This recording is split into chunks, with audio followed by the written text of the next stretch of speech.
Okay, I gave the kids a 3-question quiz today. We're in the middle of learning how to factor and solve basic zero product property problems like this green one. And number 1, we have factored this into xxx plus 3x, and that way they're in what we call expanded form. Raise your hand if you had that part right.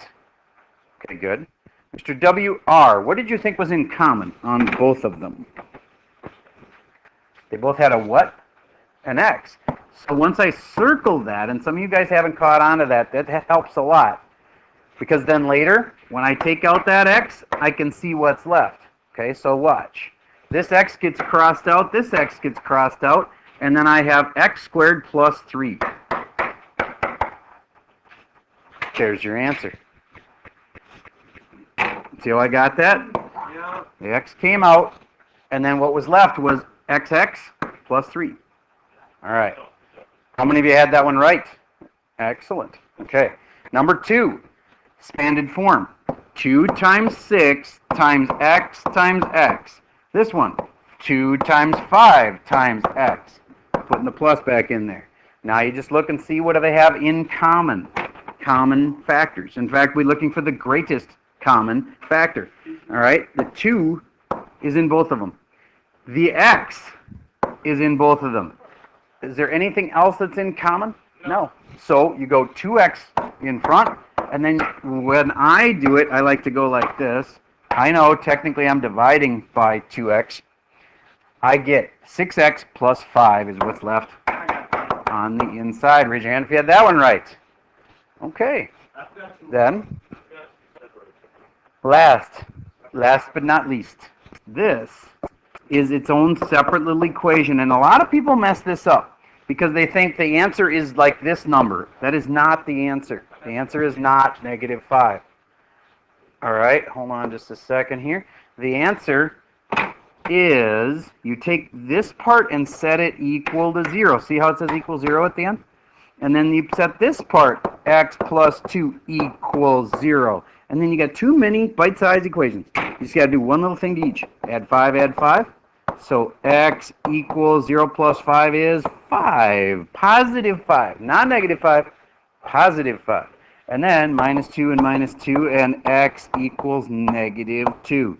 Those are your 2 answers, 5 and -2. How many of you had that one right? 5 and -2. Okay, good. All right. I want you to put a score out of 3 because I won't grade those last 2 I gave you because they were not fair for where your ability is at right now for factoring. I don't want to make it unfair to have some people count it and some people not, because then that's not going to make a fair comparison. Some people's quizzes are out of 3 and some are out of 4, then, and it messes up the grade book. So I will tell you a little ahead of time. This is where we're going. This is going to be the hardest kind, and we're doing it tomorrow, okay? And remember how I said I would kind of get your subconscious brain working on this? So I'm going to do that again. You want to make 2 parentheses. And then this is the trickiest kind. You don't just look and see what do they all have in common. That doesn't work on this kind. What you do is you say, I want to set up a multiply problem, something times something, this times this. That'll equal this. And it's kind of like doing that FOIL thing, except you got to build the problem. You got to build a FOIL problem where you FOIL it out, first, outside, inside, last, multiply all 4 parts out. You got to build one of those. So can anybody see why I put an x and an x in there? Because there's an x squared. Yeah, and this times this will make x squared. Very good.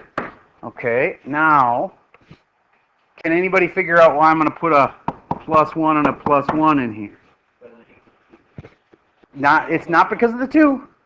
It's because of the 1. Because 1 times 1 equals 1. Then I can know I did it right by FOILing it back out. And I know I didn't use FOIL in this class, so I will just do it the way I told you. Multiply this one out. 1 times x, and 1 times 1. And then multiply this one out. X times x, x squared. And x times 1, 1x. and then you add up everything that's alike. X squared plus 1x and 1x makes 2x plus 1. And that's what we were trying to get in the first place. All right. So I want you to just do one FOIL for me to practice that part. Actually, let's not make it that complicated. Let's just keep it as an x plus 3 times, I will throw in a 2 here. Multiply this out. I'll pause for a second while you try that one. All right, yep, 3 times the 2x, and what did you get for that? 6x is correct. And then you do, what, 3 times the 1, what does that make? And then you do the x times the 2x, and that makes, yes it is. Good. And then the last part, how do I write that? That's a 1. And an x. So you can say 1x or x. Either one's okay. All right. Then I got to put together the things that can go together.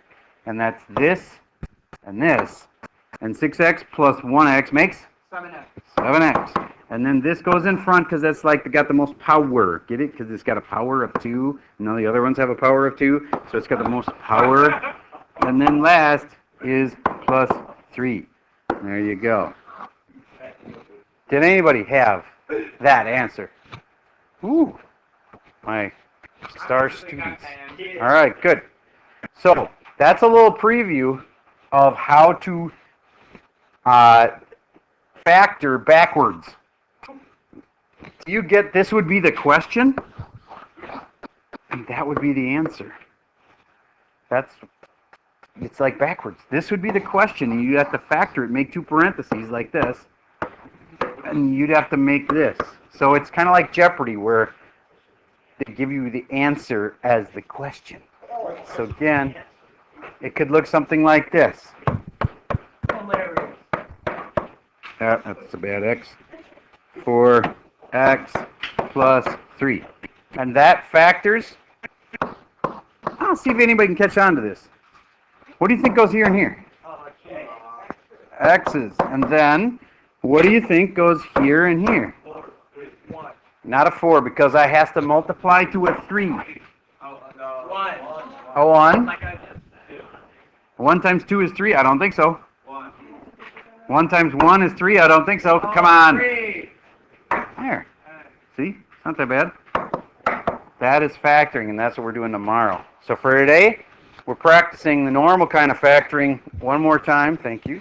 And I have a worksheet to hand out. I'll pause while I do that. All right, I just got those handed out. It is a pink worksheet that is called Factoring and Solving Day 2. You are starting with problem number 9. Find it right now. I know, that's because you weren't ready for them, and now you are. So, here we go. Number 9. It says 2z squared plus 20z equals 0. So, you factor, and then you have 2 sets of parentheses equal 0, like this. What 2zz, I hate z's because they look like 2's, plus the 20 gets factored into, stop turning around and looking back there, I will send you out. 2 times 10z, okay, equals 0. All I did was break it up. Yes? It's a good question. The reason I chose 2 and 10 is because then I knew there was a 2 in common. If you use 5 times 4, do you get that it won't look like there was anything in common, but there actually was? So when you have a choice of something like 5 times 4 or 2 times 10, you should look and see if there's something over here that you want to match. All right, so that's why I chose 2 and 10. But you're right, 5 and 4 are factors. All right, so now this one has 2 and, oh, I forgot something to circle. What do they both also have? A z. So now I can put, since there's a 2 and a z in common, I put the 2z in front. I'd always put a little slash through your z, otherwise it'd look like a 22. Hilarious. Then, after those guys come out, technically what's happening is you're dividing by 2z so that things will cancel. The things I circled cancel. And then, the stuff that wasn't in common, got to stay with me. I'm already partway done with this and you're not. This is number 9. Get caught up. Then I have a z plus 10 in there. And now, I'm close to done. All I have to do now is say this part equals 0, 2z equals 0, and this part equals 0. Z plus 10 equals 0. Now, I told you, this is going to be the part that's not super easy. I mean, if you want to pass algebra, quadratic part of algebra, this is the kind of stuff that'll hold you back. Undo those. Not okay. All right. So, you got to get, there's like 4 steps. You guys are used to having like 2 steps. You got to be able to handle things when they get a little more complicated. Otherwise, you're not going to pass algebra. I'm dividing by 2. Z equals 0 divided by 2, which is 0. And now I'm subtracting 10. And I have z equals, you are correct, so you corrected me. Nice job. Z equals 0 and z equals negative 10 were your 2 final answers. That had a lot of steps, but you should know how to do each one. I've taught you how to solve simple equations, like at the end. I've taught you how to factor at the beginning. All right, that's number 9. Now, I'm going to have you skip a few. We may skip number 13. And we can skip number 17. Skip 13, skip 17. Hold on. All you're doing is 9 through 18, so there's only 9 problems in the first place. Okay, or actually, sorry, 10 problems. It's 9 through 18, but we skipped 11. Oh, we do? Yep. And 13 and 17. I got you. Okay, now I want to show you one more that's weird. Look at number 14. I'm trying to do your homework with you here. I don't have to do this. I'm just trying to help you. 2x squared equals 3x. What is different about this one than all the other ones? Yes, it doesn't say equals 0. It says equals 3x. So all you do is subtract 3x from both sides. And then it will equal 0 like we normally have. And this right here, 2x squared minus 3x, will equal 0. Now it looks like all the other problems. See, do you get there was an extra step? Yeah. Are you smart enough to handle that? That's the question. You'll have to notice, oh, it's not equal to 0, so I guess I better subtract 3x. Are you going to be able to do that when the test comes? That's what I hope. All right, so then it's just like the other ones. 2xx, 3x, and what's in common? Excellent, so I'm going to factor that x out to the front, and it's still equal to 0 here. And I'm getting really close. After I factor out these x's, they'll disappear, and I have what left? And what about the 2? 2x. 2x Minus 3. minus 3. Perfect. And then, am I done? Yes. No. You wish I was, but I'm not. Okay? So from there, that equals 0, and that equals 0. You write 2 little equations, and you solve them. Little baby equations. All right. Yeah, that one. I'm going to pause for a moment. Actually, I think that's all I'm going to show for today. Your assignment on this one was the pink worksheet called Factoring and Solving Day 2.